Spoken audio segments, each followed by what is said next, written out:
ఏమంటున్నాడు తెలుసా? నేను ఇక్కడ చనిపోతా, దేవుడు వస్తాడు మిమ్మల్ని తీసుకొని పోతాడని గప్పాలు కొడతలేను నేను. దేవుడు వచ్చి మీరు నమ్ముతుండ్రో లేదో, మీరు నమ్ముతుండ్రో లేదో, దేవుడు వచ్చి తీసుకుపోతాడని చెబుతుంటే మీరు నమ్ముతుండ్రో లేదో, దేవుడు వచ్చి ఖచ్చితంగా మిమ్మల్ని తీసుకెళ్తాడు. ఒకవేళ మీరు నమ్మకపోతే నేను చచ్చిపోయిన తర్వాత నా డెడ్ బాడీ అక్కడికి తీసుకెళ్ళకూడదు, నా డెడ్ బాడీ ఇక్కడ పూడకూడదు, నా డెడ్ బాడీ బాక్సుల్నే పెట్టాలి. సవాల్తో కూడుకొని ఆజ్ఞ ఇచ్చి ప్రమాణం చేసుకున్నాడు. ఇదండి విశ్వాసం. ఎప్పుడు చచ్చిపోయాడు, ఎప్పుడు పాతి పెడుతున్నారు? 470 సంవత్సరాల తర్వాత భూమి మీద ఒక విశ్వాసి దేవుడు చెప్పిన మాటకు కట్టుబడి విశ్వాసంతో బ్రతికి తన సహోదరులకు తన ప్రజలకు ఆ విశ్వాసాన్ని నూరిపోసి ఆజ్ఞాపించి ప్రమాణం చేసి అంత ప్రగాఢమైన విశ్వాసంతో చనిపోయి 470 దేవుడు చేసిన వాగ్దానము నెరవేరబడిన తర్వాత తన డెడ్ బాడీ ఖననం జరిగింది.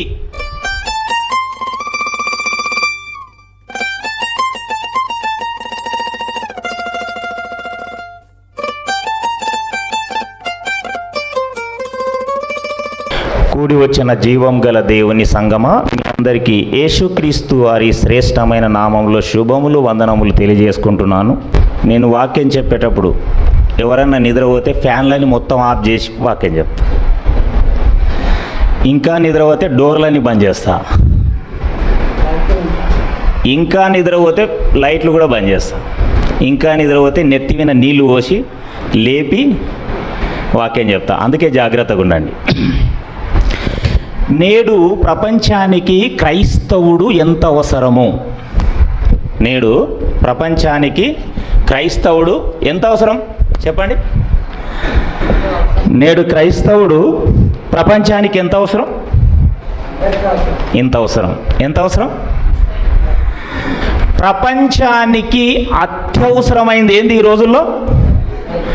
ఇది లేకపోతే మానవ జీవితమే, ఇది లేకపోతే వీడికి రావు. నీవు చాలామందిని ప్రశ్నిస్తే ఛార్జీలకు డబ్బులు లేవు కాబట్టి నేను, ఒకవేళ ఛార్జీలకే డబ్బులు ఉంటే నేను ఇంకా మన పాస్టర్లని బ్రదర్ వస్తా కానీ ఛార్జీలకు డబ్బులు ఇస్తావా? అంతేనా కాదా? ప్రపంచం మొత్తం ముడిపడి ఉంది దేనిపైన? ఇంకా విచిత్రమైన విషయం చెప్తాను. ఈ నోటు ఉంది కదా, ఇప్పుడు మన భారతదేశంలో కులాలు మతాలు ఉన్నాయి. చాలా ప్రదేశాలలో తిరస్కరిస్తున్నారు, వెలివేస్తున్నారు.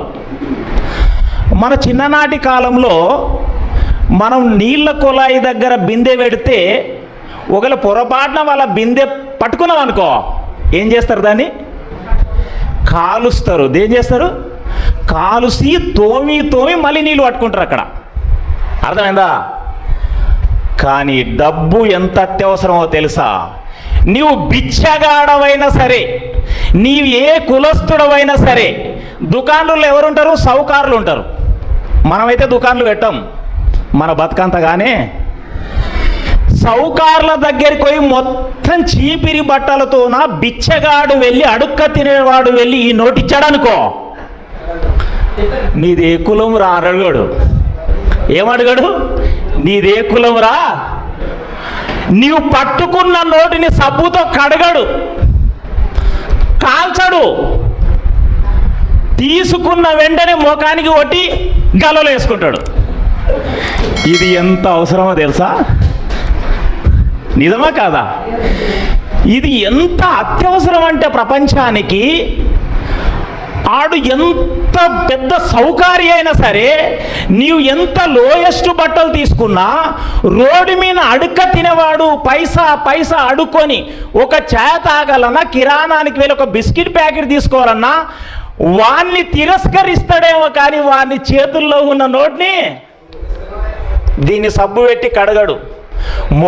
వాని చేతులు ఎంత భయంకరంగా ఉంటాయంటే, సాయంత్రం అయితే చెత్త కుండల్లో చేతులు పెట్టి తింటే దానికి ఎన్ని క్రీములు ఉంటుందో తెలియదు, కానీ అవే చేతులతో నోటిస్తే ఆ నోటు కంటింటుందా లేదా?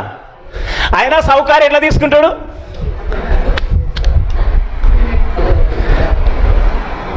ప్రపంచానికి క్రైస్తవుడు అంత అత్యవసరం.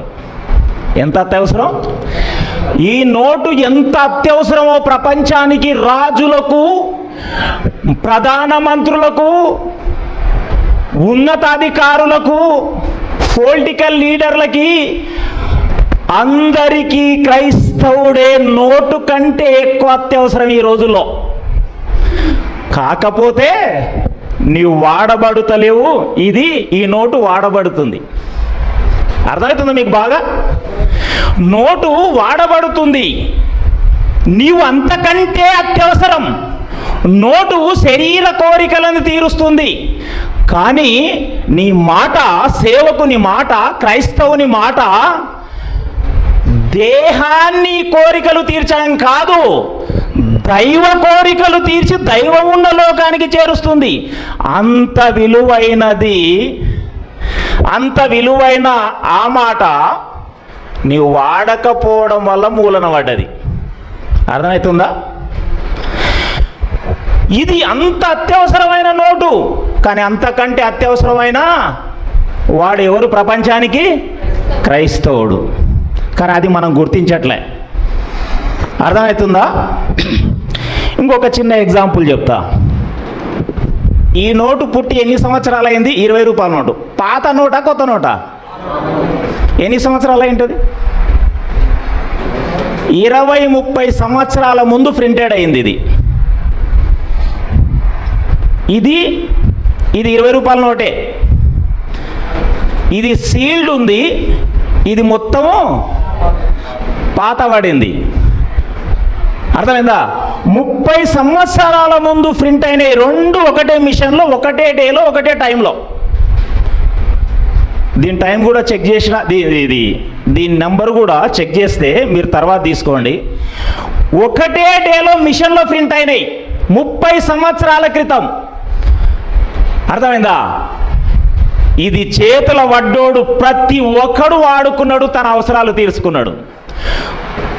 కోటీశ్వరులు, పేదవాళ్ళు, మధ్యతరగతి వాళ్ళు అందరూ తన అవసరాలు తీర్చుటలో ఉపయోగపడి పడి పడి పడి అందరి అవసరాలు తీర్చి తీర్చి తీర్చి తగ్గిపోయిందండి ఇది. అర్థమైందా? ఇది ఎవని చేతిలో పడ్డదో కానీ బీరువాల నుండి ఎప్పుడు బయటికే, ఇది ఎవ్వడి అవసరాలే తీర్చలేదు. ఇప్పటికీ టంగ్ టంగ్ అని కొత్తగా కనిపిస్తుంది. మళ్ళీ ఈ నోట్ ఎప్పుడు ప్రింట్ అయింది? 5-6 సంవత్సరాలు. నోట్లు మార్చబడ్డప్పుడు ప్రింట్ అయింది ఇది 30 సంవత్సరాల ముందు ప్రింట్ అయింది, ఇది 5 సంవత్సరాల ముందు ప్రింట్ అయింది. దానికంటే ఎక్కువ నలిగింది. ఇదెన్ని అవసరాలు తీర్చిందో అర్థమవుతుందా మీకు? అంటే ఇప్పుడు అన్నిటికంటే మార్పులు దేనికి ఉన్నాయి? తక్కువ కాలములో ప్రింట్ అయ్యి ఎక్కువ అవసరాలను తీర్చిన మహాఘనత పొందిన నోటు ఇది. అర్థమవుతుందా? ఇప్పుడు నాటి సేవకులు ఎప్పుడో బాప్తిస్మం పొంది 5-10 మందిని రక్షించారేమో. నేటి వాళ్ళు ధన్యులైతే ఇప్పుడిప్పుడు వచ్చిన వాడు ఎలా కష్టపడాలి? ఇప్పుడు ప్రింట్ అయిన నోటులాగా రిజల్ట్ చూస్తే ఇప్పుడు ఎక్కువ ఉండాలా తక్కువ ఉండాలా? రిజల్ట్ ఎక్కువ ఉండాలి. ఎక్కువ ఘనత పొందడానికి ఎక్కువ ఉండాలి. అర్థమవుతుందా? ఈ నోటు బ్యాంకుల్లో లాకర్లో ఉందంట. అట్లే ఈ నోటు మొత్తం చిరిగిపోయి మళ్ళగా కొత్తగా ప్రింట్ అయి దీని పక్కన పోయి ఉందంట. అరే నీవు నా ముందు ప్రింట్ అయ్యి మళ్ళీ నా దగ్గరకు వచ్చినావంటే వాడబడి వాడబడి వాడబడి 4 ముక్కలైతే వాడు చెల్లదని తీసుకొచ్చి బ్యాంకులు ఇస్తే మళ్ళా ఈ నెంబర్ పోయి RBIలు ఇస్తే మళ్ళీ ప్రింట్ అయ్యి కొత్తగా వచ్చి నీ మొదట ప్రింట్ అయినాడు అట్లే పడ్డాడు మూలకు. దీంతో ప్రింట్ అయినాడు వాడబడి నలిగి నలిగి మళ్ళగా కొత్తగా అదే నెంబర్తో ప్రింట్ అయ్యి. అర్థమవుతుందా? ప్రియమైన జీవం గల దేవుని సంగమా, జాగ్రత్తగా ఉండాలి.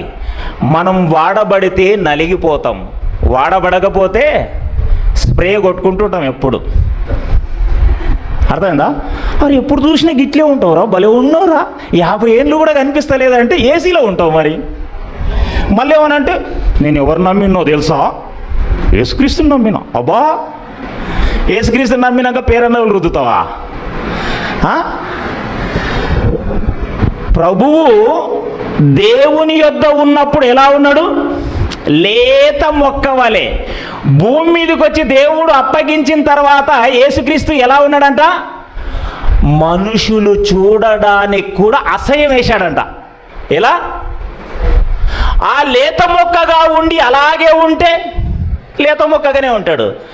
భూమి మీదికి తండ్రి యొద్ద లేత మొక్కగా ఉన్న యేసుక్రీస్తు భూమి మీదకి వస్తే మనుషులు చూడడానికి ఇష్టపడలేదంట.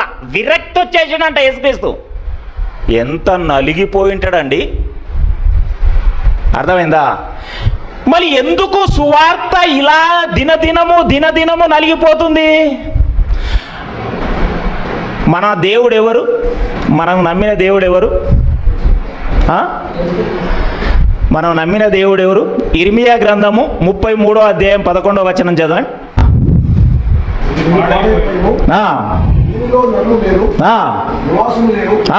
జంతువులు లేవు అని మీరు చెప్పు. ఈ స్థలములవే మనుషులను జంతువులను లేక పాడైపోయిన యోగా పట్టణంలోనే సంతోష స్వరమును యెహోవా మంచివాడు. మన దేవుడు ఎవరు? గట్టిగా చేతులెత్తి చెప్పాలి. మన దేవుడు ఎవరు? మంచివాడు. అంటే చెడ్డవాడు కాడని అర్థం. మనము నమ్మిన దేవుడు, మనను సృష్టించిన సృష్టికర్త ఎవరు? మంచివాడు అని బైబిల్లో ఉంది. ఆ మంచివాడు ఎవరిని ఎన్నుకున్నాడు? మనల్ని పరిపాలించడానికి ఎవరిని ఎన్నుకున్నాడు? ఇర్మియా గ్రంథము 3వ అధ్యాయం 15వ వచనం. ఆ మంచి దేవుడైన ఆ యెహోవా ఎవరిని ఎన్నుకున్నాడంట మనల్ని పరిపాలించడానికి? తనకు ఇష్టమైన, అంటే తనలాంటి మంచి కాపర్లని. ఎవరిని ఎన్నుకున్నాడు? తనలాంటి మంచి కాపర్లని ఎన్నుకొని తన పరిశుద్ధ గ్రంథాన్ని చేతికిచ్చి తన పిల్లల్ని పరిపాలించమని, నశించిపోతున్న ఆత్మల్ని రక్షించాలని ఆ కాపరులను ఎన్నుకుంటే, ఆ కాపర్లు దేవుని నమ్మి దేవుని మాట విని దేవుని పిల్లల్ని అడుగడుగు చెప్పులు లేకుండా ఊరు తిరిగి ఆకలి దప్పులతో సంఘాలను కడితే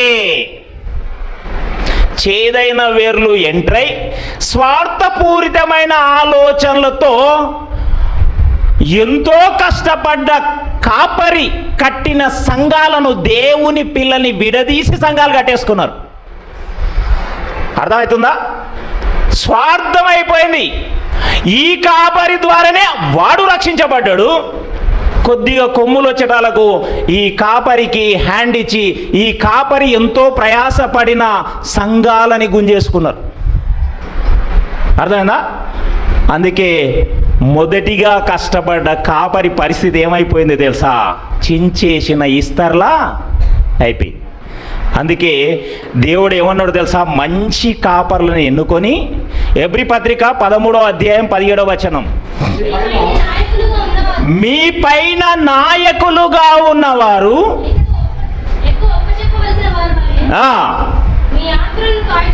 మీ ఆత్మల్ని ఎంతో ప్రయాసపడి ఊరు కడప తిరిగి దేవుని కూర్చిన సత్యవాక్యాన్ని చెప్పి రక్షించుకున్న ఆ కాపరిని వారు దుఃఖముతో మీరు నిష్ప్రయోజకులైతారు అనుకుంటున్నారేమో. ఒక కాపరి ఎంతో ప్రయాసపడి నిన్ను నన్ను అందరినీ రక్షిస్తే సంఘంలో ఉన్నవాడే కొద్దిగా జ్ఞానం నేర్చుకొని ఆ కాపరికి వెన్నుపోటు పొడిచి ఆ కాపరికి ఉన్న సంఘాలు గుంజుకొని పోతే బాగుపడతాడన్నది మాత్రం కల. ఆ పూటకు సుఖానందం పొందుతారేమో. అర్థమైందా? నీకు మొట్టమొదట వచ్చిన కాపరే మంచి కాపరి. నీలో విషము చిమ్మి విడదీసిన వాడు వాడు కూడా ఈ కాపరితోనే రక్షణలోకి వచ్చాడు. కానీ విడదీస్తున్నాడు విషపు మాటలు చెప్పి. అర్థమైందా? ఇలా అవ్వడం వల్ల ప్రపంచ క్రైస్తవ్యం మొత్తం కొలాప్స్ అయిపోయింది. ప్రపంచ క్రైస్తవ్యం ఏమైపోయింది? కొలాప్స్ అయిపోయింది. కొలాప్స్ అయిపోతే ఈ మంచి దేవుడు ఏమంటున్నాడో తెలుసా? ఈ మంచి దేవుడు నాటి ఇజ్రాయేళ్లతో ఏమంటున్నాడో తెలుసా? ఇప్పుడు ప్రపంచములో మొదటి ఇజ్రాయేళ్ల గతె పట్టింది. ఇప్పుడు నిర్గమకాండం 32వ అధ్యాయము 9వ వచనం.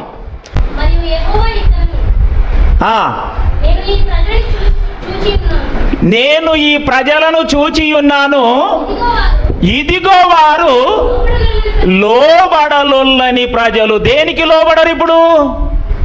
దేవుని మాటకు, దేవుని కాపరులకు, దేవుని నీతికి, దేవుని సువార్తకు. దేనికి లోబడరు? అర్థమవుతుందా? రోమపత్రిక 10వ అధ్యాయం 3వ వచనం. వారు దేవుని నీతికి ఎరుగక స్వనీతిని. దేనికి లోబడతలేరంట వాళ్ళు? దేవుని నీతికి. దేవుని నమ్మట్లేదు, దేవుని మాటకు లోబడతలేరు, దేవుని నీతికి లోబడలేదు. 16వ అధ్యాయంలో ఇంకొక మాట అద్భుతంగా ఉండదు, సువార్తకు లోబడలేదు. చదువు 16వ వచనం. అయినను అందరూ సువార్తకు. ఇప్పుడు మన లోబడలోని ప్రజలు ఆ రోజు ఉన్నారు, ఈ రోజు ఉన్నారు. దీంట్లో గలిబిలి ఏమైంది? ఆనాడు మోషే 6 లక్షల మందిని కష్టార్జితంతో ఎంతో ప్రయాసతో నడిపిస్తున్నాడు. అందులో పుండకోరి వాడు ఎవడు పుట్టుకొచ్చిండు? ఎవడు? కోరాహు. ఎవడు? కోరాహు వచ్చి పుల్లలు పెట్టి 255 మందిని ఒక సైడ్ చేసేసిండు. చేసేసి చీల్చాలనుకున్నాడు. మోషే ఏంది నీతి మంత్రుడు, పరిశుద్ధుడు, మనం కూడా పరిశుద్ధులమని మెల్ల పుల్లులు పెట్టాడు. దేవుడు ఏం చేశాడు తెలుసా? ఎవడెవడైతే దేవుడు ఎన్నుకున్న మంచి కాపరికి ద్రోహం చేయాలనుకున్నాడో కొరావు మనుషులని మొత్తం నిలబడ్డతో నుంటే భూమిని తీల్చి భూమితో మింగించాడు. అర్థమవుతుందా? మనం అనుకుంటున్నాం ఎంతో ప్రయాసపడి సంఘాన్ని కడితే మనతోనే నేర్చుకొని మన దగ్గరనే ఉండి మన సంఘాన్ని చీల్చి కొత్త సంఘాలు ఏర్పరచుకున్నంత మాత్రాన మనం భయపడకూడదు.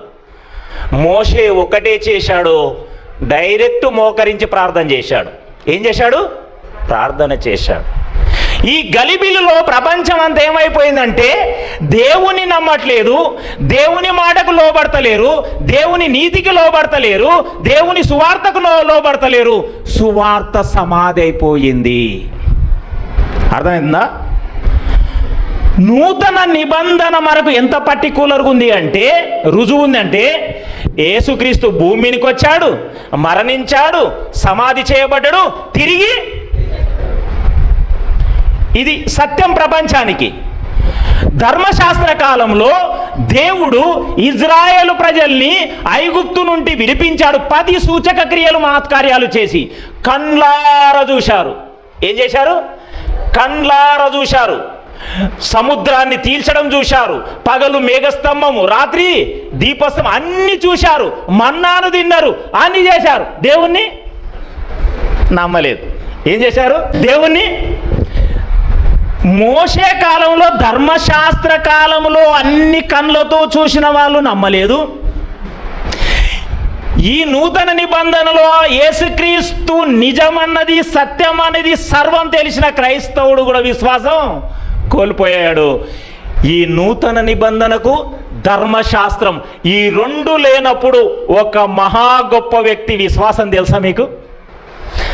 అందుకే ఈరోజు మన విశ్వాసం ఎలా ఉందో పరీక్షించుకుందాం.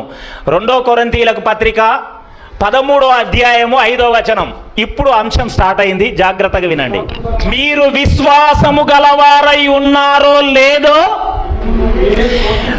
మిమ్మును మీరే. మనమేమనుకోవాలి తెలుసు ఈ వచనం చదివేటప్పుడు? మనము విశ్వాసము గలవారమై ఉన్నామో లేదో మనల్ని మనమే పరీక్షించుకోవాలి. ఈ పాఠంలో విశ్వాసం అనేది నూతన నిబంధనలో ఉన్న మనం. ధర్మశాస్త్రంలో దేవుడు అన్ని మహత్కార్యాలు సూచక క్రియలు చేశాడు. నూతన నిబంధనకు వచ్చితే యేసుక్రీస్తు గురించి స్పష్టత ఉంది. అన్ని తెలిసిన జ్ఞానులం, కానీ విశ్వాసం లేదు. కానీ నూతన నిబంధన ధర్మశాస్త్రం లేనప్పుడు ఒక భక్తుని విశ్వాసం, భక్తుల విశ్వాసం ఎంత గొప్పదో తెలుసా? ఒక భక్తుడు అండి పెళ్లి చేసుకున్నాడు, 75 ఏళ్ళ వయసు వచ్చేసింది, పిల్లలు లేరు, వెండి బంగారాలు కోటాను కోట్ల డబ్బు ఉంది, గొర్రెల మందలున్నాయి, ఎడ్ల మందలున్నాయి, అన్నిటికన్నీ ఉన్నాయి. భార్యాభర్తలు ముసలోళ్ళు అయిపోయారు, పిల్లలు లేరు. ఎవరు లేరు? వాళ్ళు ఎవరిని ఆరాధిస్తున్నారు? విగ్రహాలను ఆరాధిస్తున్నారు. ఎవరిని? ఎవరతడు? ఎవరతడు? గట్టిగా చెప్పండి, ఎవరతడు? అతడు ఎప్పుడున్నాడు? ధర్మశాస్త్రము లేనప్పుడు ఉన్నాడు. అతడు విగ్రహారాధికుడయి యూఫ్రటీస్ నది యొద్ద పడి ఉన్నాడు ఒంటరిగా. ఏం చూడాలి? ముసల్దాని పొద్దస్తమానం చూడాలి. ఆ ముసల్ది ఎవరిని చూడాలి?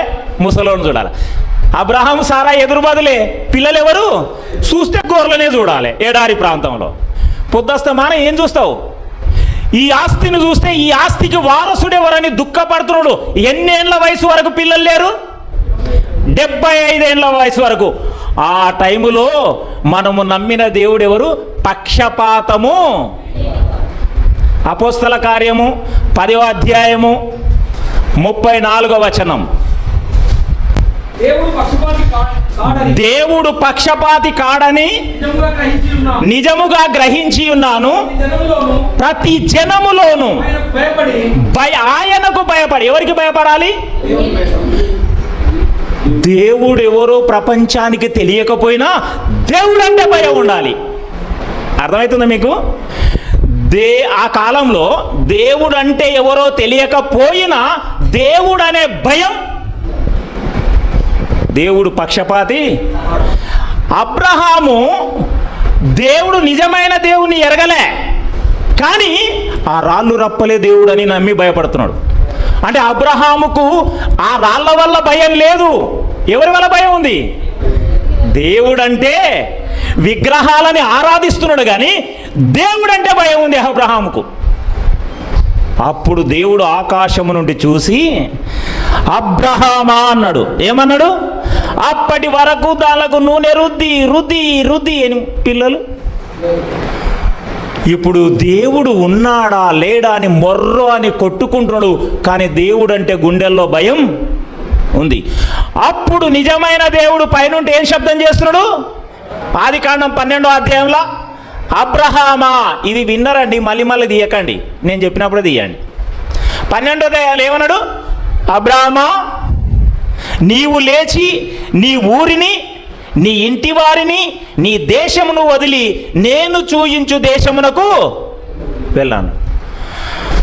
కోటీశ్వరుడు, అన్నీ ఉన్నాయి, వయసు పడిపోయింది, ముసలోడైపోయిండు, ముసలిదైపోయారు. ఆయన ఎవరిని నమ్మాడంట? దేవుణ్ణి నమ్మాడు. దేవుని మాటను. ఆమెకు నిద్ర వస్తుంది చూడు. 2 చేతులు ఎత్తండి. మీరు అనుకుంటున్నారేమో ఒక్కరిని కూడా నిద్రపోనియను. ఒక్కరు నిద్రపోయినా పాఠాన్ని ఆపుతా. 2 చేతులు ఎత్తండి. దేవునికి మహిమ కలుగును గాక, దేవునికి మహిమ కలుగును గాక. ఈసారి నిలబెట్టి వాక్యం చెప్తా. మరి అర్థనా? అరే పొడుగోడా మాకు నిద్ర వస్తుంది పోమంటే మైకి పెట్టిపోతా. సత్యవాక్యం ఇంతగా లేఖనాలు చూపిస్తే నిద్ర పోయినామంటే మళ్ళీ నేను వచనం చెప్తే టక్కున అందరు చదువు. ఎవరైనా నిద్రపోతుంటే నేను వచనం చెప్తా. సామెతలు 6:6 అంటే సోమరి అనాలి గట్టిగా. అర్థమైందా? లేకపోతే ఈ యోనా దగ్గరికి వెళ్తా, యోనా గ్రంథం చెప్తే నిద్రపోతా అనాలి గట్టిగా. నిద్రపోయిన వాళ్ళు లేస్తారు. అర్థమవుతుందా? ఇప్పుడు అబ్రహాముని పిలిచాడు. అబ్రహాం వెంటనే దేవుణ్ణి నమ్మాడు. దేవుని మాటని పొమ్మన్న చోటకు. ఏంటండి ఆ విశ్వాసం? ఒక అన్యుడు అండి, విగ్రహారాధికుడు. పోతూ పోతూ లోతుకు ఇద్దరికి మధ్యలో గొడవ వచ్చి లోతు తన సహోదరుని కొడుకు వదిలిపెట్టి పోయిండు. అబ్రహాం ఒంటరికి నిలబడ్డాడు. అబ్రహాముని దేవుడు చూసి, అబ్రహాం ఉత్తరము దక్షిణ వైపు అన్నిటి వైపు 4 దిక్కుల చూడు, మొత్తం నీదేపో అన్నాడు. ఏమన్నాడు? అప్పటికే బాగా కోటీశ్వరుడు. ఎవరు? ఆయనకున్న లోపం ఒకటే, ఏంది? పిల్లలు లేరు. నిలబడ్డ చోటు ఉంటే ఏమంటాడు దేవుడు? ఏం చింతిస్తావు, లోతు పచ్చపచ్చగా ఉందని సోదోమ గోమరను సెలెక్షన్ చేసిన నీవు బాధపడుతున్నావేమో, నార్త్ ఈస్ట్ వెస్ట్ సౌత్ మొత్తం చూడు, మొత్తం నీదే అన్నాడు. సదాకాలం నీ సంతానానికి. అబ్రాహాము నమ్మాడా లేదా? నమ్మి వెంటనే బలిపీఠం కట్టి బలి అర్పించేశాడు. అర్థమైందా? మళ్ళీ ముందుకు ప్రయాణిస్తూనే ఉన్నాడు. అబ్రాహాము అనుకున్నాడు ఇప్పటికి 90 ఏళ్ళు అయింది, 90 ఏళ్ళు, 75 ఏళ్ళలో పిలిచాడు, 90 ఏళ్ళలో పిలిచాడు, 90 ఏళ్ళలో మళ్ళీ ప్రత్యక్షమై నీకు ఆకాశ నక్షత్రాల వలె ఒక్కడు గతి లేడు. ఆల్రెడీ 90 ఏళ్ళ వరకు కూడా ఒక్కడు గతి లేడు. దేవుడు మాటి మాటికి ఏం కప్పాలు కొడతాడు, వచ్చి ఏం చెప్తున్నాడు?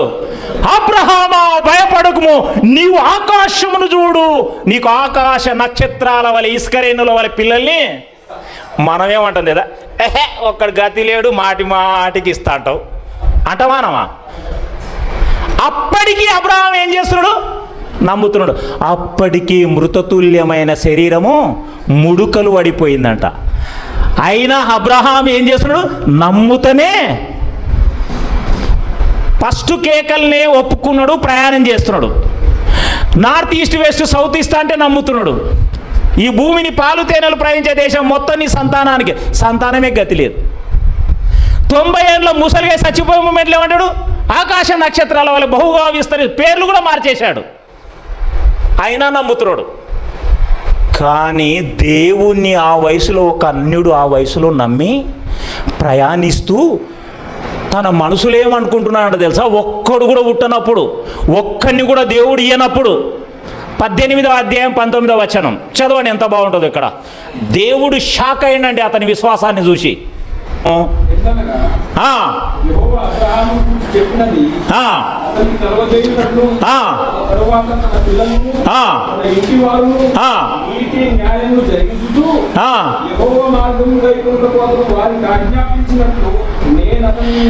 దేవుడు అబ్రహామును పిలిచి అతని హృదయాన్ని టెస్ట్ చేస్తున్నాడంట. ఏం ఆలోచిస్తున్నాడో. 75 ఏళ్ళ వయసులో పిలిచాను, మాటి మాటికి ప్రత్యక్షమై 90 ఏళ్ళ వరకు వచ్చాడు, ఇంకా పిల్లల్ని ఇస్తా అంటారు కానీ ఒక్కను కూడా ఇవ్వలే. ఇంతకు అబ్రహాం ఏం ఆలోచిస్తున్నాడంట తెలుసా? దేవుడు నాకు పిల్లల్ని ఇస్తే నీతి న్యాయములు నేర్పించి దేవుని మార్గంలో నడిపించాలనుకున్నాడంట. బా, ఏం విశ్వాసం అండి అది! దేవుడు నాకు పిల్లల్ని ఇస్తే, ఇంకా 90 ఏళ్ళకి ఇవ్వలే, పిల్లల్ని ఇస్తే భవిష్యత్తును ఆలోచిస్తున్నాడు. వీరిని నీతి న్యాయములు నేర్పించి దేవుని మార్గంలో నడిపించాలని హృదయంలో ఆలోచిస్తున్నాడంట. దేవుడు హృదయాన్ని చూసి స్టక్ అయిపోయిందండి. ఏం ఎప్పటి విశ్వాసం ఇది? ధర్మశాస్త్రము లేనప్పటి విశ్వాసం. అర్థమవుతుందా మీకు? ఇప్పుడు ఇస్సాకు, అబ్రహాం చచ్చిపోయాడు, పిల్లోని ఇచ్చాడు ఇస్సాకుని, ఆ తర్వాత చచ్చిపోయాడు. చచ్చిపోయిన తర్వాత 26వ అధ్యాయం 1 వచనాలు చదవండి జల్దీ. ఇస్సాకు ఏం చెప్తున్నాడు చూడు మళ్ళీ దేవుడు.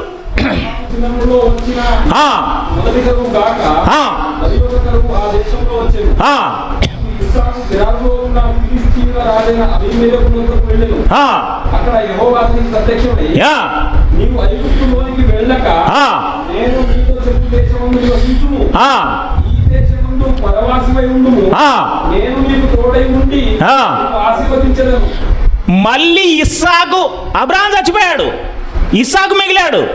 ఇస్సాకు చెప్తున్నాడు, నీవు అక్కడిక్కడెక్కడ పోకు, ఇక్కడే ఉండు. ఈ దేశాన్ని నీ తండ్రికి ప్రమాణం చేసి ఇచ్చిన దేశం, ఇక్కడే ఉండని చెప్పేశాడు, పరవాసివై ఉండవని.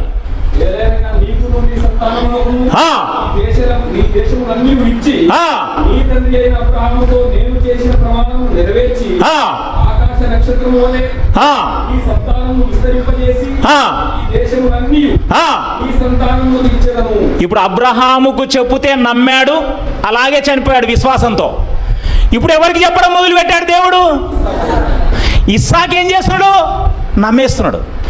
అంటే దేవుని కంటే ముందే అబ్రహాం ఎవరికి చెప్పింటాడు? తన కుమారుడైన దేవుని స్టోరీ, దేవుని ప్రమాణం అంతా చెప్పేసింటాడు. అర్థమైందా? దేవుడు ఒక్కసారి ప్రమాణం చేస్తే ఆ ప్రమాణం ఎలాంటిదో తెలుసా?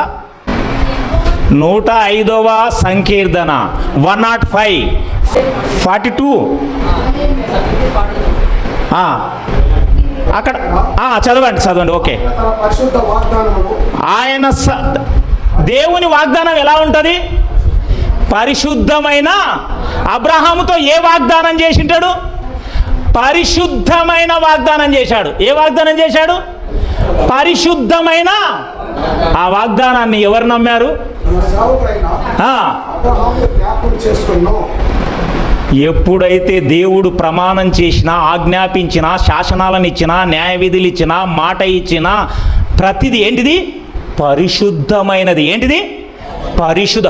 దేవుడు చేసిన వాగ్దానం అబ్రహాముకు ఎలాంటిది? పరిశుద్ధమైనది. ఈ వాగ్దానం ఎలా చేశాడో తెలుసా? 6వ అధ్యాయం 13వ వచనం, హెబ్రీ పత్రిక. నా దగ్గర కొంతమంది శిష్యులు ఉంటారు తెలుసా, నేను రెఫరెన్స్ ఇస్తే కొద్దిగా ఎక్కువ రెఫరెన్స్లో ఆ 2 వచనాల కింద మీనన్నా ఉంటుంది. నేను చెప్పే కాంటెస్ట్ అర్థం చేసుకొని తక్కువ అందుకుంటారు వాళ్ళు. అలా ఉండాలి. కాంటెస్ట్ మీద కాన్సన్ట్రేషన్ పెట్టాలి మీరు. నేను చెప్తున్నది ఏది ఆ కాన్సన్ట్రేషన్కి తగ్గ వచనాన్ని వెతకాలి. ఒకటి అప్ అండ్ డౌన్ అవుతుంది, ఎక్కువ వచనాలు ఉంటాయి కాబట్టి. దేవుడు అబ్రహామునకు వాగ్దానం చేసినప్పుడు తనకంటే ఏ గొప్పవాని తోడు. దేవుడు అంటే ఎవరో తెలుసా? తనకంటే ఇంకొకడు గొప్పోడు లేడు దేవునికి. దేవుడు అంటే ఎవరు? తనకంటే ఇంకో గొప్పోడు ఎవరి తోడని చెప్పడు. నాకంటే గొప్పవాడు ఉండడని చెప్పడు. నేను ఆయన కంటే తక్కువనని కూడా చెప్పడు. దేవునికి ఆజ్ఞ జారీ చేయబడదు. అర్థమైందా? కానీ చాలామందికి దేవుడు ఎవరో ఒకడు ఈ మధ్యలోనే పబ్లిక్ ఒక టీవీకి వచ్చాడు, టీవీ ఛానల్కి వచ్చి క్రైస్తవులకు 99% బైబిల్ తెలియదు అంటాడు. ఇతడు క్రైస్తవ పాస్టరే పబ్లిక్ ఛానల్లోకి వచ్చి ఏమంటాడు? ఇతడు పోడు యేసుక్రీస్తు తర్వాత ఇతనే దింపినట్టున్నాడు దేవుడు. 99% క్రైస్తవులకు వాక్యము, కానీ వీనికేం తెలియదో తెలుసా? యేసుక్రీస్తు అంటే ఎవరో తెలియదు. ఈయనకేం తెలియదు. ఆ ఛానల్ వాడు అదే టైంలో అడుగుతున్నాడు దేవుడు ఎవరు అంటే ఈ కన్ఫ్యూజ్ అవుతున్నాడు. మళ్ళీ ఇతడెవరు?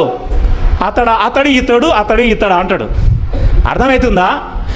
ప్రపంచంలో 99% క్రైస్తవులకు వాక్యం తెలియదు, నాకు తప్ప అన్నాడు. నీకే ఏం తెలియదు? బేసిక్ తెలియదు. యేసుక్రీస్తు ఎవరో అర్థమవుతుందా? బైబిల్ ధ్యానించకపోవడం ఇది ప్రాబ్లం. ఇప్పుడు దేవుడు అబ్రహాముకు వాగ్దానం చేశాడు. ఆ వాగ్దానం ఎలాంటిది? గట్టిగా చేతులెత్తి చెప్పండి. 2 చేతులు ఎత్తి చెప్పండి. 2 చేతులు ఎత్తకపోతే మీ చేతులు ఇరుగును గాక అంట. మరి పరిశుద్ధమైన వాగ్దానము, ఎవరి తోడని చెప్పని వాగ్దానం. తన తోడని చెప్పుకున్నాడంట దేవుడు. ఏమని చెప్పుకున్నాడు? తన తోడు. అందుకే అబ్రహాము నమ్మాడు, ఇస్సాకు నమ్మాడు. ఇస్సాకు ఏం చేశాడో తెలుసా? ఇస్సాకు యాకోబుని పిలిపించాడు. 28వ అధ్యాయం మొదటి నుండి చూడండి.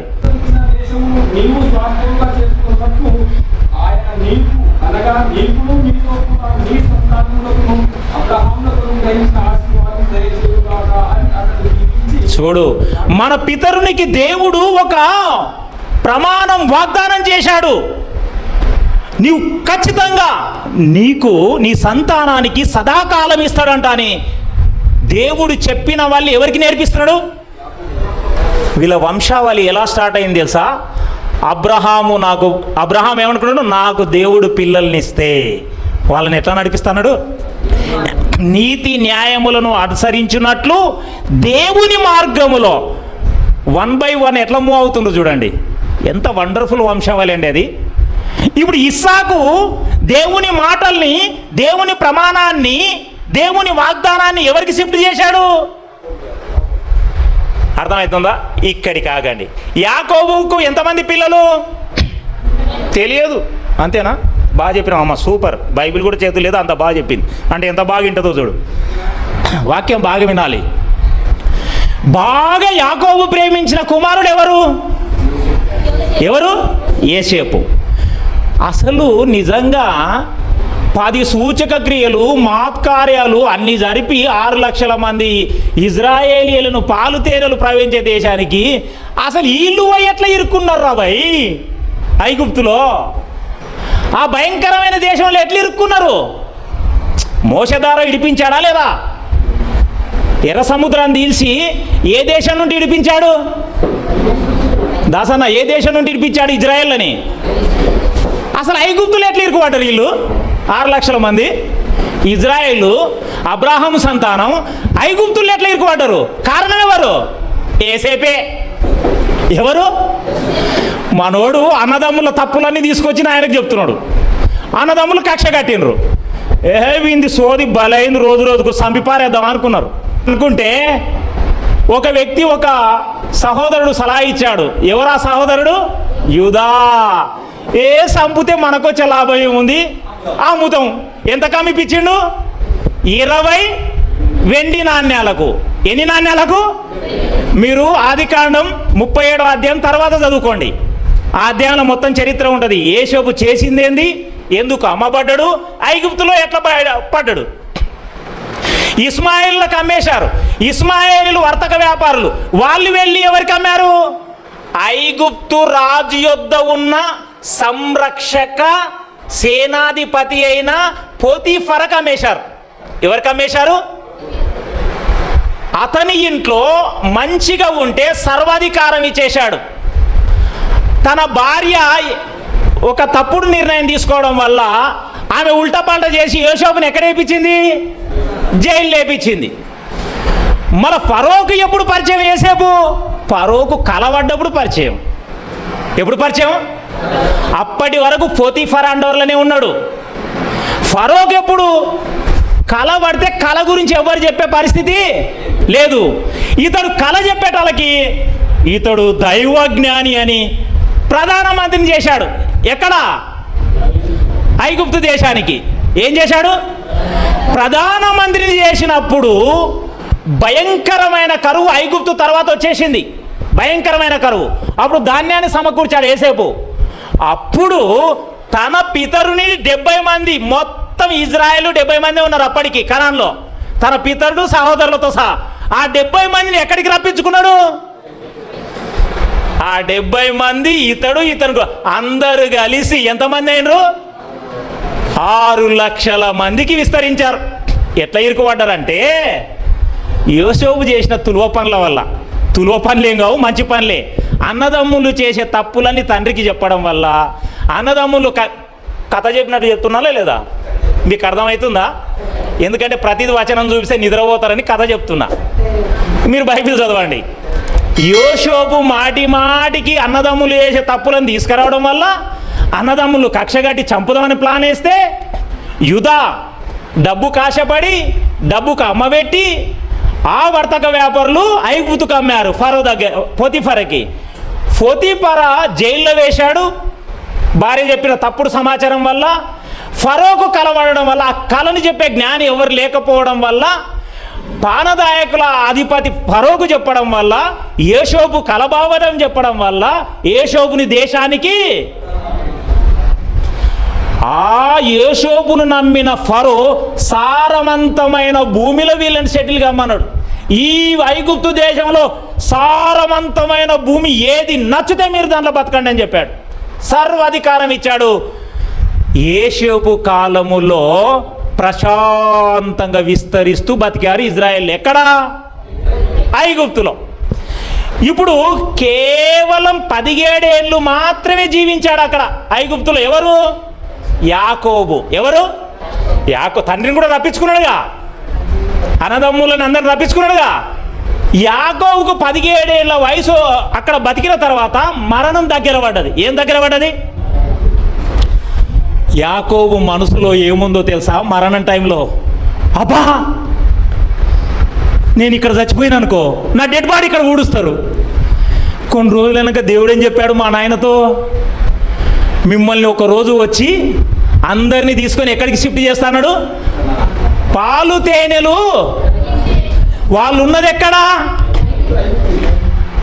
యాకోబు మరణం ఏం జ్ఞాపకం వస్తుంది? అబ్బా కొన్ని రోజులు అయితే ఇజ్రాయెల్ జనాంగం అంతా ఎక్కడికి వెళ్తుంది? నా డెడ్ బాడీ ఆడుంటుంది. గుండె వాళ్ళకి మనవాడు, యేషోపు జల్దీ నా దగ్గరికి రా, యేషోపు దగ్గరికి రా అని 47వ అధ్యాయం చదవండి. ఇప్పుడు 29 నుండి చదవండి. యాకోబు పేరు ఏం పేరు? ఎవరు పెట్టారు ఈ పేరు? ఎస్, అర్థమైందా? యాకోబు చావవలసిన దినం వచ్చే సమయానికి వెంటనే యేషోపుని కుమారుని పిలిపించుకున్నాడు.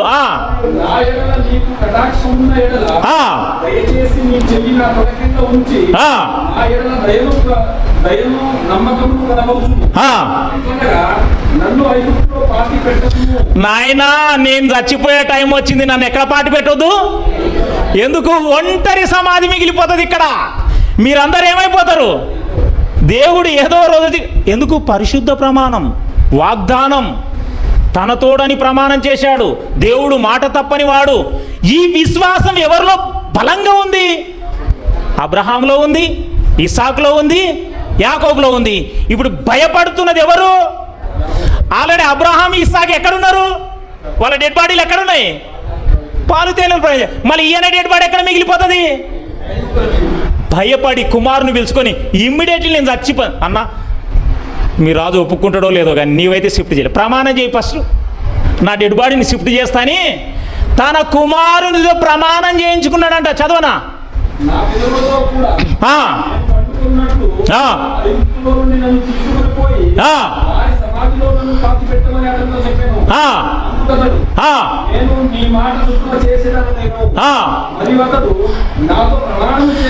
నాతోన ప్రమాణం చేయి, ఒట్టి మాటలు వద్దురా బాబు, నాతోనా నా డెడ్ బాడీని, నాయనా నేను నీ డెడ్ బాడీని అక్కడ పెడతాని ప్రమాణం చేయి. చేపించుకున్నాడు. 50వ అధ్యాయం మొదటి 5 వచనాలు. 50వ అధ్యాయం మొదటి 5 వచనాలు.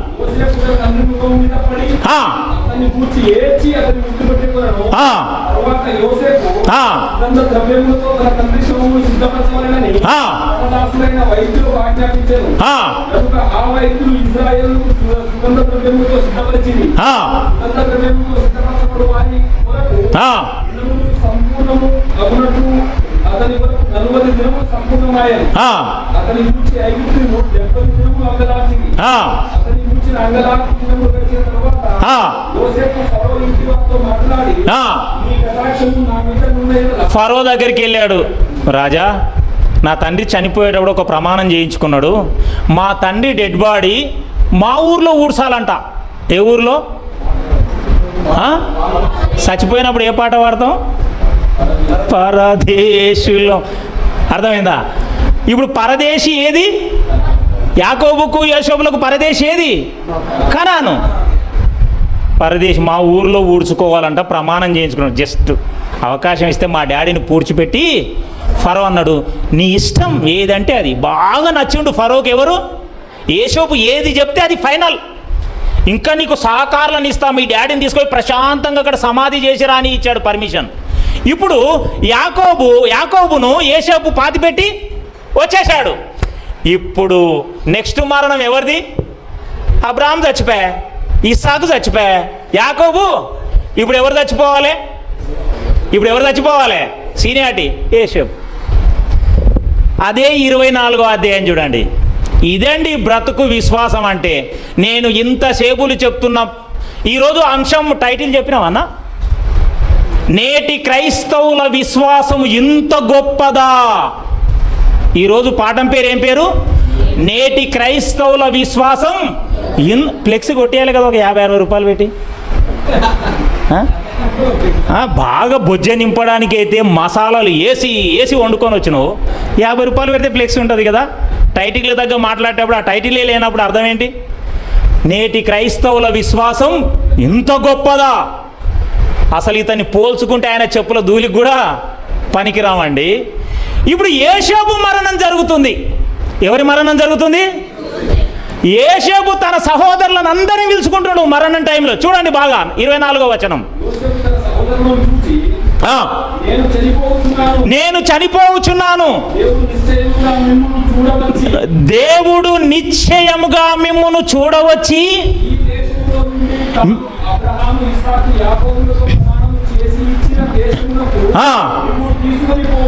అందరూ ఇజ్రాయేలు సహోదరుని పిలుచుకున్నాడు. దేవుడు ఖచ్చితంగా మన పితరులతో చేసిన ప్రమాణం చొప్పున ఏదో ఒక రోజు వచ్చి మిమ్మల్ని అందరినీ తీసుకొని పాలు తేనెలు ప్రవహించే దేశానికి మిమ్మల్ని ఖచ్చితంగా తీసుకెళ్తాడు. నేను ఇప్పుడు చచ్చిపోతున్నా. అలా ముగ్గురు ఎలా ఉన్నాయి తెలుసా? అబ్రహాం ఏమో అక్కడే చచ్చిపోయాడు. ఇస్సాకు ఇక్కడ, యాకోబు భయపడి ఎంతకైనా మంచిదని హుషారుతో తన కొడుకుతో తన బాడిని. ఇప్పుడు యోసేపు ఏం చేయాలి తెలుసా? నా బాడిని కూడా ఏమనాలి? ఇప్పుడు యోసేపు విశ్వాసం అది కాదు. క్రైస్తవుడు అలా బతకాలి. యోసేపు విశ్వాసం అది ఏమంటున్నాడు తెలుసా? నేను ఇక్కడ చనిపోతా, దేవుడు వస్తాడు మిమ్మల్ని తీసుకొని పోతాడని గప్పాలు కొడతలేను నేను. దేవుడు వచ్చి మీరు నమ్ముతుండ్రో లేదో, దేవుడు వచ్చి తీసుకుపోతాడని చెప్పుతుంటే మీరు నమ్ముతుండ్రో లేదో, దేవుడు వచ్చి ఖచ్చితంగా మిమ్మల్ని తీసుకెళ్తాడు. ఒకవేళ మీరు నమ్మకపోతే నేను చచ్చిపోయిన తర్వాత నా డెడ్ బాడీ అక్కడికి తీసుకెళ్ళకూడదు. నా డెడ్ బాడీ ఇక్కడ పూడవకూడదు. నా డెడ్ బాడీ బాక్సుల్నే పెట్టాలి. దేవుడు వచ్చి తీసుకుపోయినప్పుడే నా డెడ్ బాడీని పాలు తేనెలు ప్రవహించే దేశానికి తీసుకెళ్ళాలి. సవాల్తో కూడుకొని ఆజ్ఞ ఇచ్చి ప్రమాణం చేసుకున్నాడు. ఇదండి విశ్వాసం. చదవండి ఇప్పుడు.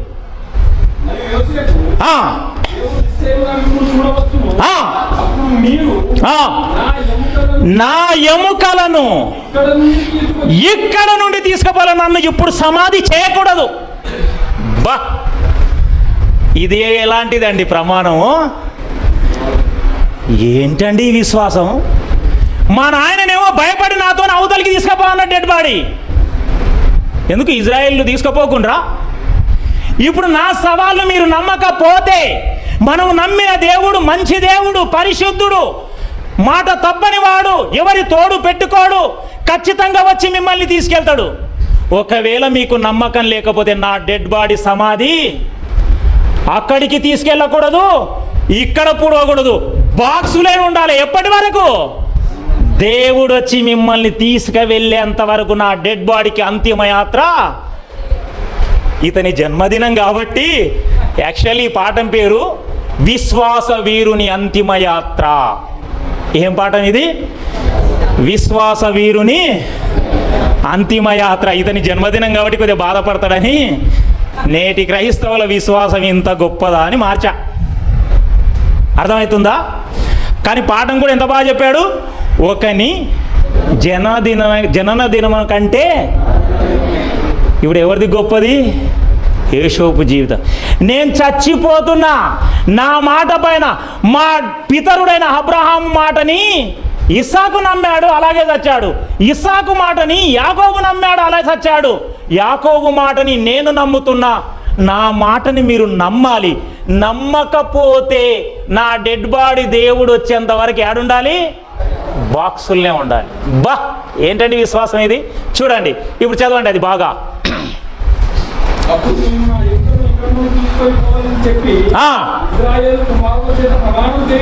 ప్రమాణం చేయించుకోవడమే కాదు, మనం కొన్నిసార్లు ఒట్టు పెట్టుకొని తప్పిపోతాం. ఇప్పుడు క్రిస్మస్ వచ్చిన ప్రభువా రేపు అస్సలే తాగను. ఫస్ట్ డే తాగవు, సెకండ్ రా అని రమ్ము పిలుస్తుంది. సీరియలే చూడవు, పిల్లగాడు పెడతాడు, వంట చేసుకుంటూ చూస్తావు. దొంగ ప్రమాణాలు. కానీ యేసేపు ప్రమాణం ఎలా ఉంది? వీళ్ళు కూడా ఎక్కడ నమ్మకుండా నా ప్రమాణాలు ఇంకెన్ని రోజులు పెట్టుకుంటావు, పూడ్చిపారేయండి అక్కడ అంటారేమని మళ్ళీ ఏం చేసిండు తెలుసా? ప్రమాణమే కాదు, ఆజ్ఞ కూడా జారీ చేశాడంట. ఆజ్ఞ భయంకరంగా ఉంటుంది తెలుసా ఇజ్రాయేళ్ళకి. ఎబ్రీ పత్రిక 11వ అధ్యాయం 22వ వచనం చదవండి. ఎబ్రీ పత్రిక 11వ అధ్యాయం 22. యేసేపు తనకు అవసాన కాలం వచ్చినప్పుడు విశ్వాసమును బట్టి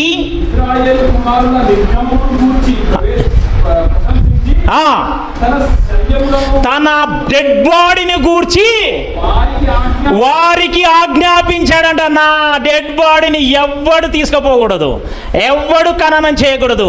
నా డెడ్ బాడీ దేవుడు వచ్చి మిమ్మల్ని తీసుకుపోయేంత వరకు ఎక్కడుండాలి? అది మనం బాక్స్ తయారు చేయం చచ్చిపోతే, ఆ బాక్సులనే ఉంది. అర్థమైందా? ఇప్పుడు అసలు పాఠం స్టార్ట్. నిర్గమాకాండం 7వ అధ్యాయము తీయండి, 8వ వచనం. ఇప్పుడు ఎవరు విడిపించాలి ఇజ్రాయేల్ని? ఎవరి ద్వారా విడిపించాడు దేవుడు? మోషే ద్వారా. వీళ్ళందరూ చచ్చిపోయారు. ఇంకా ఎప్పటి వరకు యేసేపు చచ్చిపోలేదో అప్పటి వరకు ప్రశాంతంగా ఉండదు ఇజ్రాయేళ్ళు. యేసేపు చచ్చిపోయిన తాడే యేసేపు ఎరుగని ఒక ఫరో కొత్త రాజు వచ్చాడు. 400 సంవత్సరాలు హింసించాడు. ఎన్ని సంవత్సరాలు?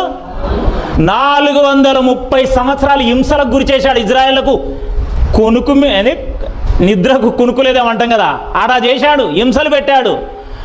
ఆ హింసలలో దేవునికి మొరపెడితే దేవుడు మోషేని నాయకునిగా ఎన్నుకున్నాడు.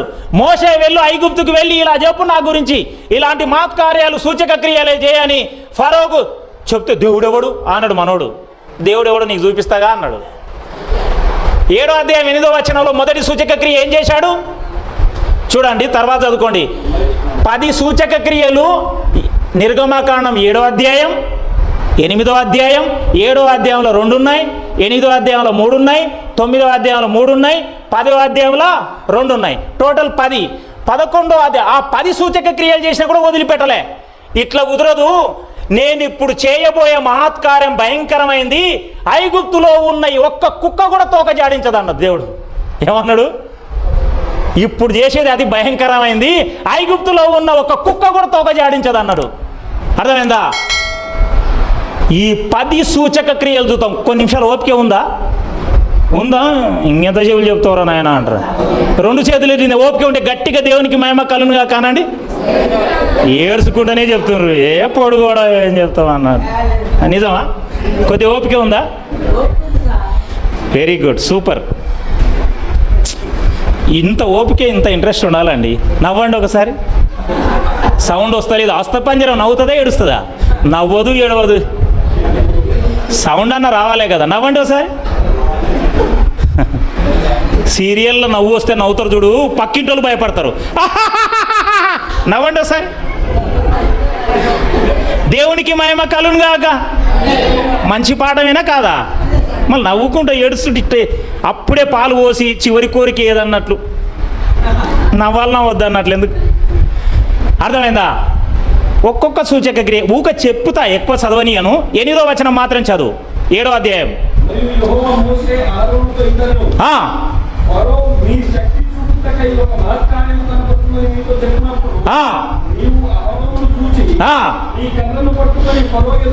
నీవు కర్రను పట్టుకొని వాడుగాన నా ప్రజల్ని వదిలిపెట్టకపోతే నీ కర్ర వాడే ఏమవుతుంది? ఏమవుతుంది? వెరీ గుడ్, పాము అవుతుంది.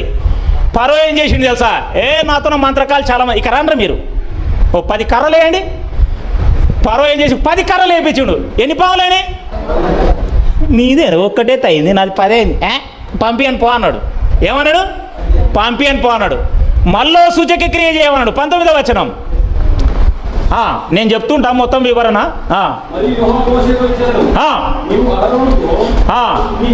నీ కర్రను పట్టుకొని ఏటి నీళ్ళను కొట్టు. ఏమవుతుంది? గట్టిగా ఏమవుతుంది? మలమాంత్రకాలం పిలిపించుండు. సేమ్ కొట్టి ఏమైంది? నీ ప్రజల్ని పంపి అని అన్నాడు. 8వ అధ్యాయం 5వ వచనం. జల్దీ.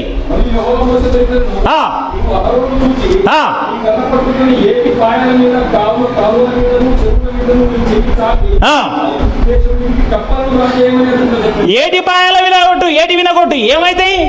కప్పలు వస్తాయి. ఫరో ఏం చేసాడు? సేమ్ భయపడతలేడు మనోడు. 16వ వచనం. జల్దీ.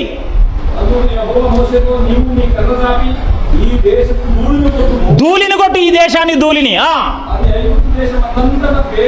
పేర్లు అంటే తెలుసా? పేర్లు అంటే తెలుసా నీకు?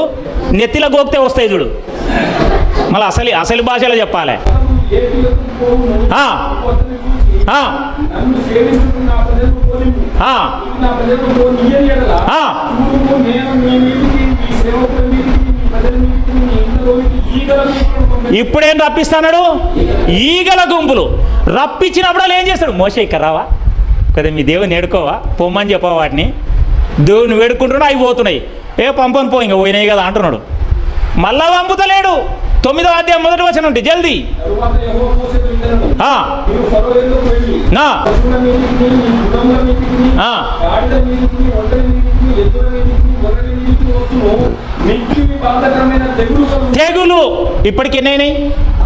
మొదటిది చెప్పండి. కట్టె పారేస్తే ఏమైంది? కట్టెతో కొడితే ఏమైంది? కట్టెతో కొడితే ఏమైంది? కప్పలు. నెక్స్ట్ ధూళి వారేస్తే ఏమైంది? పేలైన. ఆ తర్వాత ఈగలు. ఆ తర్వాత తెగులు. ఇప్పుడు ఎన్నైనాయి? 6 అయినాయి. అర్థమైందా? 16వ వచనం. నా బలమును నీకు చూపినట్లు భూలోకమందంతటా నా నామమును ప్రచురము చేసినట్లు ఇందుకే నేను నిన్ను నియమించుకుని, నీవు ఇంకా నా ప్రజలు పోనీయనులక వారి మీద అతిశయపడుతున్నావు. ఇదిగో రేపు ఈ ఏడకు నేను మిక్కిలి బాధకరమైన వడగండ్లను కురిపించెదను. 7వది ఏంది? వడగండ్లు. అన్నీ వస్తున్నాయి, రిక్వెస్ట్ చేస్తున్నాడు, అవి చల్లారిన తర్వాత పోనిస్తలేడు. 8వది 22వ వచనం. యెహోవా నీ చెయ్యి ఆకాశం వైపు చూపుము. ఐగుప్తు దేశమందలి మనుషుల మీదను, జంతువుల మీదను, పొలములన్నిటి మీదను ఐగుప్తు దేశమందు. అది కాదు, 9వ అధ్యాయంలో 22వ వచనం. అదేనా? Very good. ఇప్పుడు ఏంది? వడగండ్లు. వడగండ్లేనా? ఆ తర్వాత 10వ అధ్యాయం 12వ వచనం. 12వ వచనం. అప్పుడు యెహోవా మోషేతో, మిడతలు వస్తున్నట్లు ఐగుప్తు ఏమొస్తాయంట? మిడతలు. 21వ వచనం. అందుకు యెహోవా మోషేతో, ఆకాశం వైపు నీ చెయ్యి చాపుము. ఐగుప్తు దేశం నిదానంగా క్లుప్తంగా చెప్తుంటే కానీ మీకు ఎంతో కొంత మీ సేవకులు చెప్పారు కాబట్టి స్పీడ్కి వెళ్ళిపోయాను. ఎన్ని సూచక క్రియలు చేశాడు మోషే ద్వారా? ఎన్ని? 10 చేసినా కూడా దేవుడు ఎవరిని ఓనిస్తలేడు? ఫరో ఎవరిని ఓనిస్తలేడు? ఇజ్రాయెల్. ఇప్పుడు మోషే ఆరోన్లు దేవునితో చెప్పారు, ఇప్పుడు చేయబోయే కార్యం 11వ అధ్యాయం మొదటి నుండి చూడండి, 6 వచనాల వరకు, 6-7 వచనాల వరకు. మరియు యెహోవా మోషేతో ఇట్లనెను, ఫరో మీదికి, నీ ఐగుప్తు మీదికి ఇంకొక తెగులు. ఇంకొక తెగులు. ఇది ఫైనల్ 11వది. చాలామంది మన క్రైస్తవ పాస్టర్లు కానీ అందరూ అంటే చదవాలి మనం బైబిల్ని. అర్థమైందా? 30 ఏళ్ళైనా ఒక నోట్ ఎట్లుంది? 30 ఏళ్ళైనా ఒక నోట్ ఎట్లుంది? ఒకటి నలిగిపోయింది, ఒకటి మన చేతుల్లో బైబిల్ చూపించాడు. అబ్బా కొత్తగా ఉన్నాయి. ఇట్లా నలిగిపోయినా, అతుకులో బొంత అయినా నలిగిపోయినా, ఇట్లా నలిగినా, ఇట్లా అట్టలు వేసుకొని ఉన్నాయా? ఎన్నేళ్ళు అయింది చదివి? 3 ఏళ్ళే అయింది. మీతోనా? ఎన్నేళ్ళు అయింది?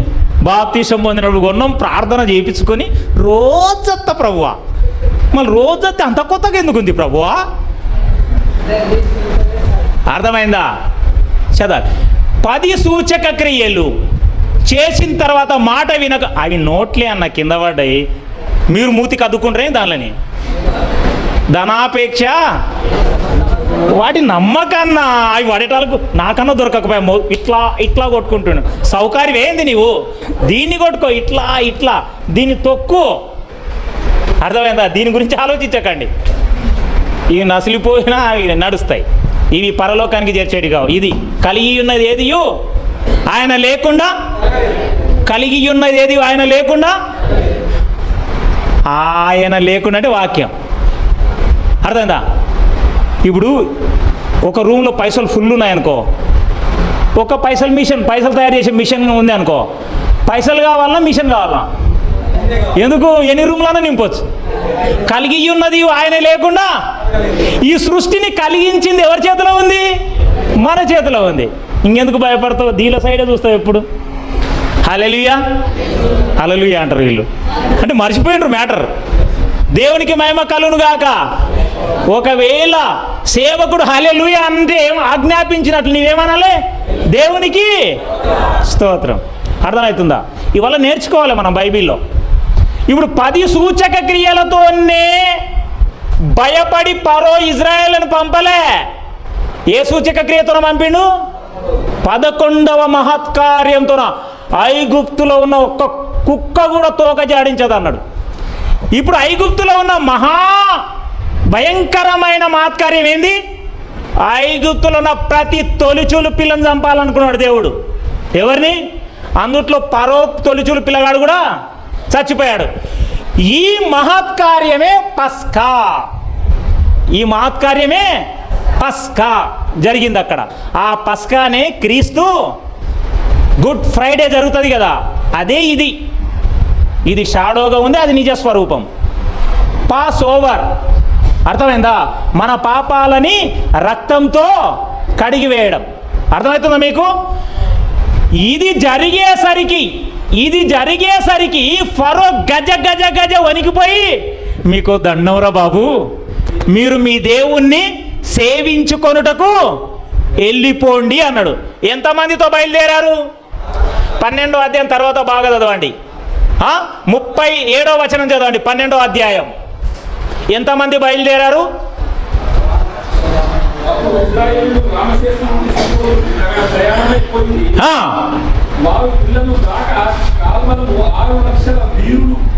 ఎంతమంది? ఎంత? ఐగుప్తు నుండి ఫరో పొమ్మంటే బయలుదేరింది ఎంతమంది? 6 లక్షల మంది కాదు.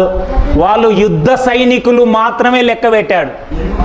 యుద్ధ వీరులు, భవిష్యత్తులో ముందు యుద్ధాలు చేసుకుంటూ వెళ్ళే వాళ్ళు, ఫ్రంట్ లైన్ సేన. అది ఎంతమంది? 6 లక్షలు. ఆడోళ్ళు ఎంత? ఈ పిల్లలు ఎంతమంది? దగ్గర 20-25 లక్షలు, 30 లక్షల మంది ఉంటారు. ఎంతమంది?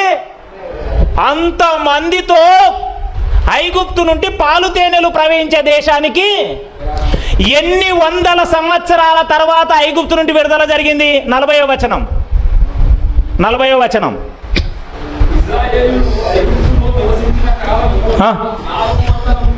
430 సంవత్సరాలు హింస అనుభవించారు.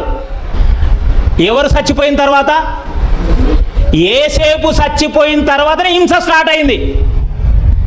ఎవరు చచ్చిపోయిన తర్వాత హింస స్టార్ట్ అయింది? యోసేపుని ఎరగని రాజు వచ్చిన తర్వాతనే హింస స్టార్ట్ అయింది. ఎన్ని వందల సంవత్సరాలు? 430 సంవత్సరాల తర్వాత మూమెంట్ అవుతుంది. దేవుడు ప్రమాణం చేసి ఇచ్చిన దేశానికి మూమెంట్ అవుతుంది. అర్థమైందా మీకు? ఇప్పుడు 13వ అధ్యాయము 17 నుండి 19 వరకు చదవండి.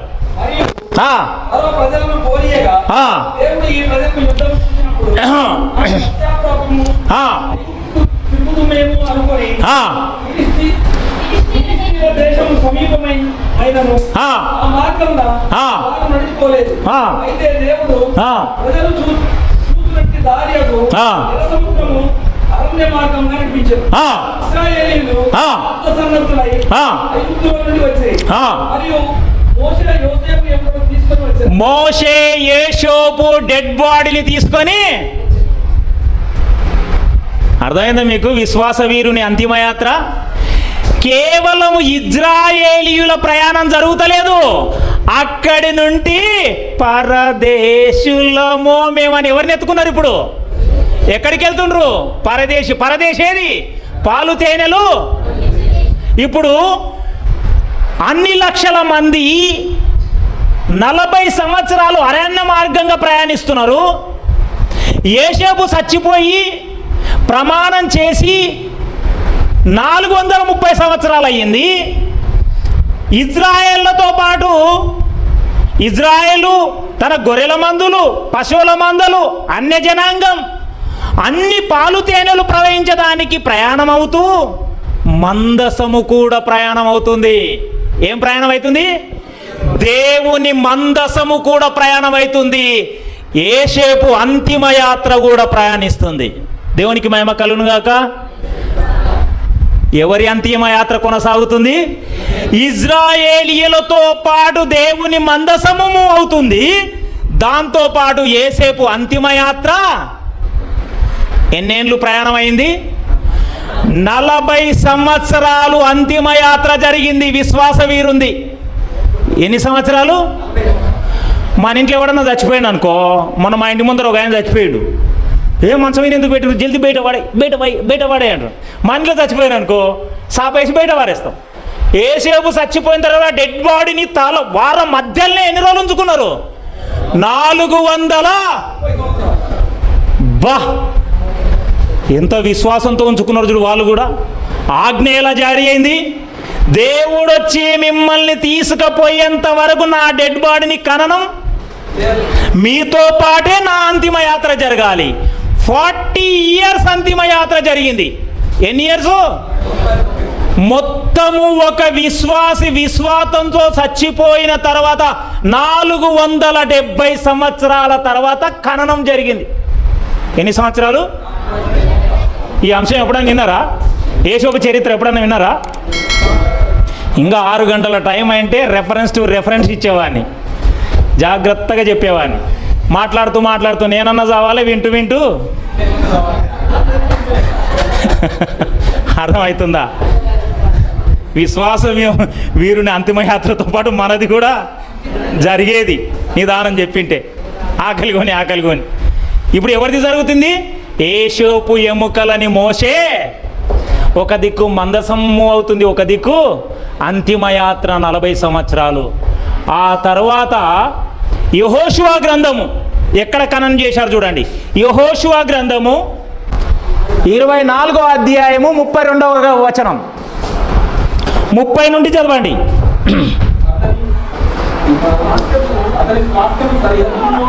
యెహోషువ చచ్చిపోయింది కూడా చదవండి.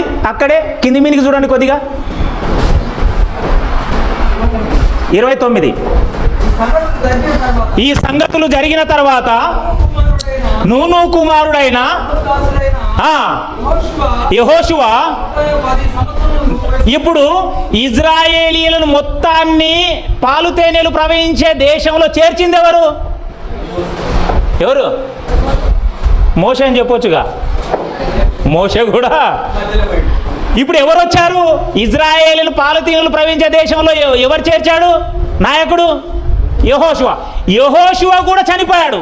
చనిపోయిన తర్వాత అప్పటికి ఇంకా ఉంది. ఎవరిది? ఇంకా ఖననం. చదువు.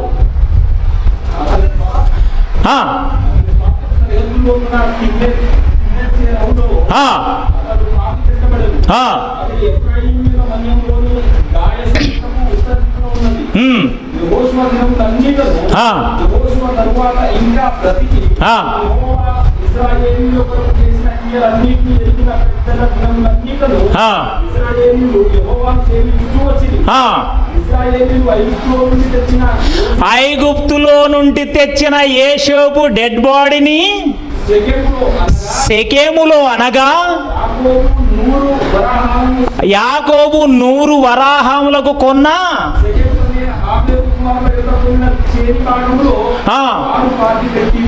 ఎప్పుడు చచ్చిపోయాడు? ఎప్పుడు పాతి పెడుతున్నారు? 470 సంవత్సరాల తర్వాత భూమి మీద ఒక విశ్వాసి దేవుడు చెప్పిన మాటకు కట్టుబడి విశ్వాసంతో బ్రతికి తన సహోదరులకు తన ప్రజలకు ఆ విశ్వాసాన్ని నూరిపోసి ఆజ్ఞాపించి ప్రమాణం చేసి అంత ప్రగాఢమైన విశ్వాసంతో చనిపోయి 470 దేవుడు చేసిన వాగ్దానము నెరవేరబడిన తర్వాత తన డెడ్ బాడీ ఖననం జరిగింది. ఇది విశ్వాస వీరుని. అర్థమైందా? బాగా అర్థమైందా? అన్న చేతులు ఎత్తండి. అర్థమైందా? ఇప్పుడు అసలు కథ ఉంది, మన కథ. ఆయన కథ అయిపోయా, మన కథ. 14వ అధ్యాయం యోహాను సువార్త 14వ అధ్యాయం 1వ వచనం నుండి చదవండి. మీ హృదయాన్ని కలవరపడనీయకండి. యేసుక్రీస్తు వత్తడా రాడా? ఈడికి 2000 సంవత్సరాలపై వత్తడా రాడా? అదే ఉందా? మీ హృదయాన్ని కలవరపడనీయకుడి. దేవుని యందు విశ్వాసం ఉంచుచున్నారు. దేవుని యందు విశ్వాసం ఉందా లేదా మీకు? నేను పాలు తేనెలు ప్రవహించే దేశానికి తీసుకెళ్తాడా లేదా? తీసుకొచ్చాడా లేదా? వాళ్ళు విశ్వసించారా లేదా? మరి యేసుక్రీస్తు ఏమంటున్నాడు? మీరు దేవుని యందు విశ్వాసం ఉంచుచున్నారు, నాయందు. ఆనాడు దేవుడు ప్రమాణం చేసి ఏది ప్రమాణం చేశాడు అలాగే జరిగింది. ఇప్పుడు నాయందు కూడా మీరు విశ్వాసం ఉంచండి. నా తండ్రి ఇంట అనేక నివాసములు కలవు, లేని ఎడల మీతో చెప్పుదును. నేను మీకు స్థలము సిద్ధపరచ వెళ్ళుచున్నాను.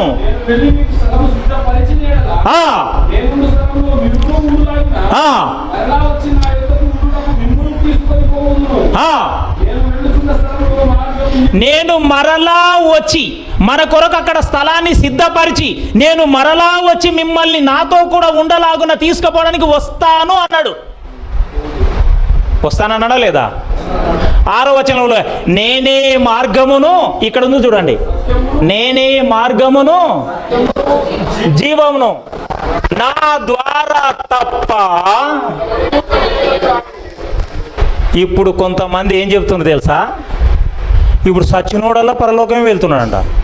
మళ్ళీ సచ్చినోని తొనకల్లా యేసుక్రీస్తు వచ్చి తీసుకునే షిఫ్టింగ్, అమాలి షిఫ్టింగ్ లాగా చేస్తున్నాడేమో. యేసుక్రీస్తు వచ్చి అందరినీ ఒకటేసారి తీసుకుపోతాడా? సచినోని తోనికల్లా వచ్చి తీసుకుపోతాడా? ఇప్పుడు పరదేశీ లేదంట, సచినోళ్ళు పరదేశీలు ఓరంట, డైరెక్ట్ ఎక్కడికి? పరలోకానికంట. అమ్మ ఎన్నిసార్లు వస్తాడబ్బా? ఎంత దౌర్భాగ్యమైన వాక్యం చెప్తుండ్రు. నేను స్థలాలు సిద్ధపరచాలి, మీ కొరకు నివాసాలు సిద్ధపరచాలి, సర్వలోకమునకు సువార్త ప్రకటించాలి, అంతము రావాలి, రెండో రాకడ నాది జరగాలి, అందరినీ ఒకటేసారి. అర్థమైందా? ఇప్పుడు ఆ మాట చెప్పి ఎన్నేళ్ళైంది? 2000 దాటింది. ఇప్పుడు నిజంగా నీ గుండెల వీణ చేసుకొని చెప్పు, ఏసేపు లాంటి విశ్వాసం ఉంటే అదే విశ్వాసంతో నీవు సస్తావా సావవా? డౌట్తోనే చస్తావా? అంత గొప్ప విశ్వాసం నీకుందా? నేను ఖచ్చితంగా చచ్చిపోయే మరుక్షణంలో నీ గుంతలు పడతావు కదా, ఖచ్చితంగా నన్ను తీసుకెళ్తాడు, ఖచ్చితంగా పునర్జన్మ ఉంది అనే విశ్వాసంతో నీవు చావాలి అంటున్నా. అర్థమైందా? ఖచ్చితంగా మిమ్మల్ని పరదేశికి పాలు తేనెలు ప్రవహించే భూమి మీద ఉన్న పరదేశికి తీసుకెళ్తాడనే విశ్వాసం కనపరిచి విశ్వాసంతో చచ్చి నిరూపించుకున్న విశ్వాస వీరుని చరిత్ర ఇది. మరి యేసుక్రీస్తు వచ్చి రెండో రాకలో నిన్ను నన్ను పరలోకానికి తీసుకువెళ్తున్నాడు. నా ద్వారా తప్ప ఎవడు తండ్రి యొద్దకు. మరి ఆయననే మనల్ని తీసుకుపోవాలన్నప్పుడు ఆయన వస్తేనే కదా జరిగేది ఇది. ఆయన వస్తాడన్న నమ్మకం నీకు ఉండాలి, నమ్మకంతోనే చావాలి. ఇది విశ్వాసం. ఇంత గొప్ప విశ్వాసం ఉండాలి క్రైస్తవుడికి. లేట్ అయింది, ముగించుకుందాం, ప్రార్థించుకుందాం. ప్రేమ నమ్మకం కలిగిన మా పరలోకపు తండ్రి, మీ పిల్లలు శరీరం సహకరించినా సహకరించకపోయినా ఎంతో ఓర్పుతో సహనంతో శక్తితో బలాన్ని పొంది తండ్రి విశ్వాస వీరుని అంతిమ యాత్ర అనే ఒక గొప్ప సేవకుని సందేశాన్ని విన్నారు తండ్రి. అవును ప్రభువా, ధర్మశాస్త్రము లేనప్పుడే ఎంత గొప్ప విశ్వాసం అబ్రహాము గారికి ఉంది, ఇస్సాకు గారికి ఉంది, యాకోబు గారికి ఉంది, యేషోబు గారికి ఉంది. అంత ఉన్నతమైన విశ్వాసం నేటు కండ్ల ముందర కండ్ల కట్టిండలకు రుజువై ఉన్న దివ్యవాక్యం ఉంది, సంఘటనలు ఉన్నాయి, రుజువవుతున్నవి. ఎన్ని సత్యాలు గ్రహించినా మాలో విశ్వాసం ఎక్కడో కోల్పోతున్నాం తండ్రి. నాయనా, ఈ అంశం ద్వారానైనా ఈ కొద్ది మంద విశ్వాసం కలిగి జీవించాలని, విశ్వాసంతోనే మరణించాలని నమ్ముతూ తండ్రి అలాంటి విశ్వాసం వీళ్ళలో నింపమని తండ్రి. ఈ విశ్వాసం కలగాలి అంటే క్రీస్తును గూర్చిన మాట వినాలి, లేఖనాలని పరిశీలించాలి, వాక్యాన్ని ధ్యానించాలి తండ్రి. నిరంతరము మీ వాక్య ధ్యానంలో ఉంటేనే తప్ప ఈ సత్యాలు బయటపడవు. సత్యం బయటపడితేనే తప్ప విశ్వాసం కలగదు. విశ్వాసం కలుగుతూనే విజయం పొందలేము తండ్రి. వీటి సందేశాన్ని మీ పిల్లలకి ఇచ్చినందుకు వేలాది స్తుతి స్తోత్రాలు చెల్లిస్తూ ఈ ప్రార్థన మీ ప్రియకుమారుడు లోకరక్షకుడు మా ప్రభువైన యేసుక్రీస్తు వారి శ్రేష్టమైన ఉన్నతమైన నామంలోనే మీకు సమర్పించి వేడుకుంటున్నాను పరమ తండ్రి. ఆమేన్.